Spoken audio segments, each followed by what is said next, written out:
It was supposed to be a short flight over the mountains, but somewhere above the Andes, the pilots made a fatal mistake. When the plane vanished, rescuers searched the wrong area. They gave up, declared everyone dead. But they weren't dead. 33 people had survived the crash. On a glacier, at 12,000 feet, no heat, no food, no way to call for help. And for the next 72 days, they faced a choice that would shock the world. The date was October 13th, 1972. Flight 571 of the Uruguayan Air Force lifted off from Mendoza, Argentina, carrying 45 people, including players and staff from the Old Christians Club, a rugby team from Montevideo, Uruguay. Their destination was Santiago, Chile. But to get there, the plane had to cross the snow-covered Andes Mountains, and that's where everything went wrong. The aircraft was a Fairchild FH-27D, a twin turboprop designed for short-range flights. On board were 5 crew members and 40 passengers, mostly young men in their late teens and early 20s, plus friends, family, and supporters. It was supposed to be a quick flight, a routine trip for a friendly match. Spirits were high. The team joked around. Nobody had any reason to think this flight would be different from any other. But around 3:30 p.m., as they approached the Andes, weather conditions worsened. Thick clouds covered the peaks, visibility dropped, and then came the critical mistake. The co-pilot, Lieutenant Colonel Dante Laguarara, began a descent too early, believing they had already crossed the mountains. In reality, they were still deep inside the range. Moments later, the right wing struck a ridge. The wing snapped off instantly, severing the tail of the aircraft. The fuselage hurtled forward like a missile, tearing across the ice and crashing on a remote glacier in the Andes, more than 12,000 feet above sea level. The impact was brutal. 12 people died instantly, including the pilot. Several others were critically injured. The survivors, disoriented and bleeding, were left in a twisted shell of metal surrounded by snow and silence. There was no rescue in sight, no way to send a signal, no working radio. Just a group of strangers, now completely alone, on a frozen mountainside that didn't even show up on most maps. And things were only going to get worse. The first night on the mountain was pure chaos. Temperatures plummeted below -20 degrees Celsius. Most of the survivors were dressed for spring weather: jeans, sneakers, rugby shirts. Not one of them was prepared for sub-zero conditions. They used the wreckage as shelter, huddling inside the fuselage, using seat cushions and insulation for warmth. Outside, a blizzard raged. Inside, people cried, prayed, and shivered in silence. In the morning, they took stock of their situation. There were 29 of them left alive, but many were injured: broken legs, cracked ribs, head wounds. And the only supplies they had were a few bottles of wine, chocolate bars, and some peanuts. They rationed carefully: half a square of chocolate per person per day, a cap full of wine to share. But everyone knew it wasn't enough, not even close. They found a small transistor radio in the cockpit, and that's when the next blow came. After several days of listening in, they heard the worst possible news. The search had been called off. Authorities believed no one could have survived. The plane was white. The snow was white. From the air, the wreck blended into the mountain, and search planes had flown right over them without seeing a thing. That moment changed everything. The survivors realized no one was coming. They were on their own, freezing, starving, and forgotten. And as the days passed, their bodies began to shut down. They were burning calories just to stay warm. People began slipping into unconsciousness. One by one, the critically wounded started to die. And that's when they were forced to make the decision that would shock the world. They were out of food. No chocolate, no wine, nothing. And now, the mountain was making the decisions for them. The survivors were starving.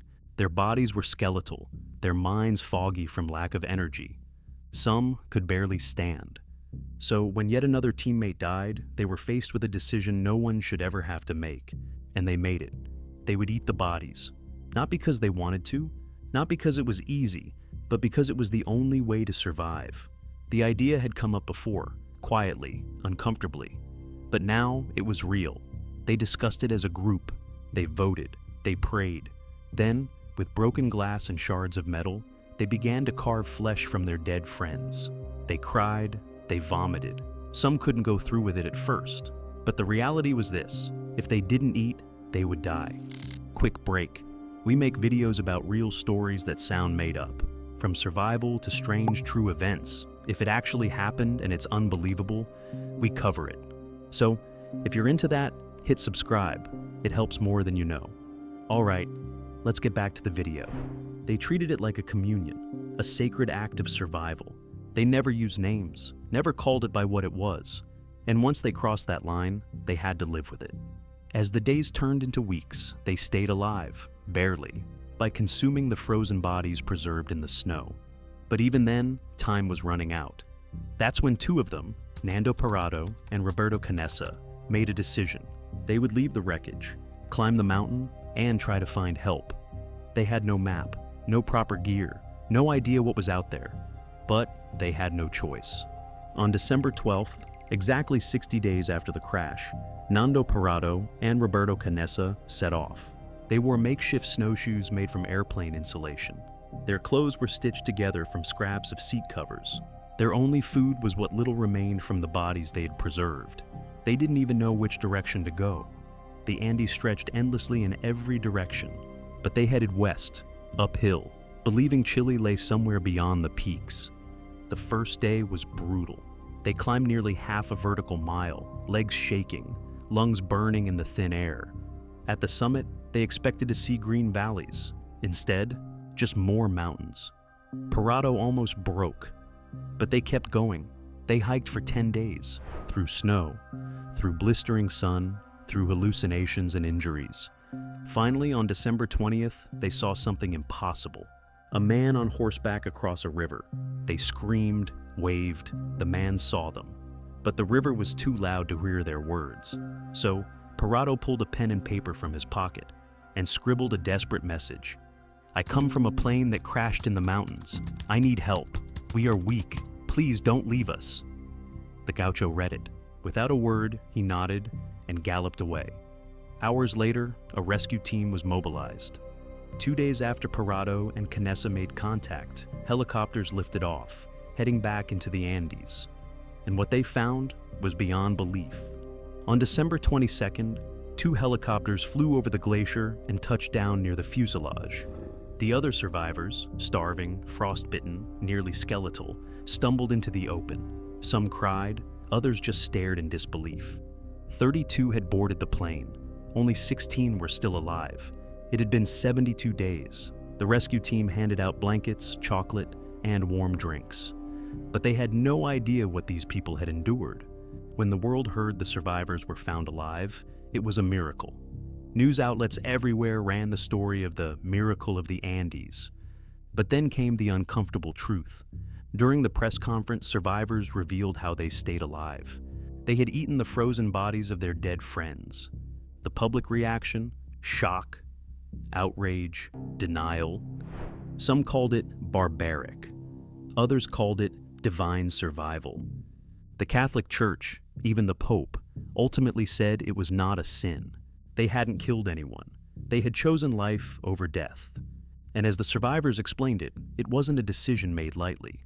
It was their only option. After 2.5 months in the mountains, the survivors finally returned home. They weren't just greeted with cheers, but with questions. How do you move on from something like that? How do you explain to the world what it took to stay alive? Real story that sounds made up. Thanks for watching. I'll see you next time. If you want more stories like this, we've got another one waiting for you right here.